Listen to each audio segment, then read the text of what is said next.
guys, I'm Natalie. I'm going to talk to you about volunteer opportunities in academic research programs for college-age students and for youth. So we're going to talk about what the types of outreach programs are. There are many different kinds, not just academic. We're going to talk about how they affect or benefit youth and how they benefit those who volunteer.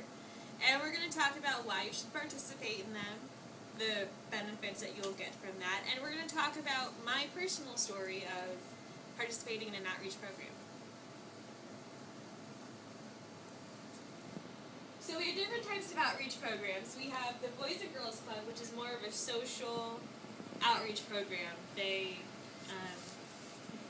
do like basketball gatherings and other things to get the children of the community together into a positive environment. We have Science Olympiad, which Purdue Cal is actually very involved in. We host the regional, and we just recently hosted the state tournament for Science Olympiad for the middle school and the high school students of the state of Indiana. And we have academic outreach programs like Upward Bound, which focus more on the academic side. According to Jacobin et al., when you have an academic program in an informal setting, youth are more prone to absorb more of the information because they're in an informal environment. They're not in a rigid classroom-based environment. So they're more receptive to the ideas of learning about science and math and other subjects. So the benefits of the outreach programs. Well, they benefit the people who are participating in them as the college-age students or above, because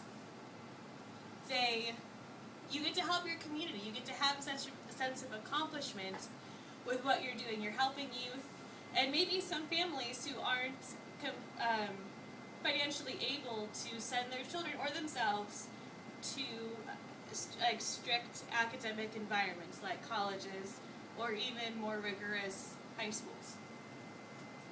They help the students. The students get to learn some really neat things via demonstrations. For example, this scientist here is using dry ice, and the students are looking on in amazement, like, ooh, look at the dry ice. And you get to build motors, like using magnetic wire and batteries. And if you come together as a family to go to, say, the Museum of Science Industry and other museums or places where you can learn together as a family about different academic disciplines, it gives you something to talk about at the dinner table. So it promotes family togetherness as well. So again, why should you participate in this? You get a sense of accomplishment, you get to help out your community and help the environment you live in as a whole, and if you're looking for a new job or looking to get into grad school or go to a specific college, it looks fantastic on your resume or CV to have some volunteer experience. So, now I'm going to talk to you about my experience with Baylor.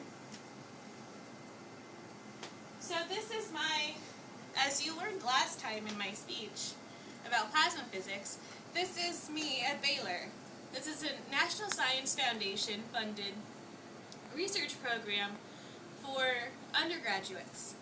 So we come together, and there's 12 of us that are the undergraduates, and we have 2 RETs, or teachers, who come together to volunteer in the physics research. And we spend the summer learning and growing in an informal setting, but we get to do a lot of research, as we talked about in the last speech. So this program helped me out a lot in terms of being a participant, and we also volunteered to help our community by doing a physics circus, which helps the community youth with different physics experiments. For example, last year we did a CSI-themed experiment. And because we're in Texas, we did a Spanish version and an English version. So, my message to you is to volunteer, get involved in either a social program to help your community or an academic-based outreach program. Not only will you help yourself in terms of having a sense of accomplishment and helping the community youth, but you actually get to help people who are less fortunate than you learn something new. Thanks. Woo! Yeah, buddy.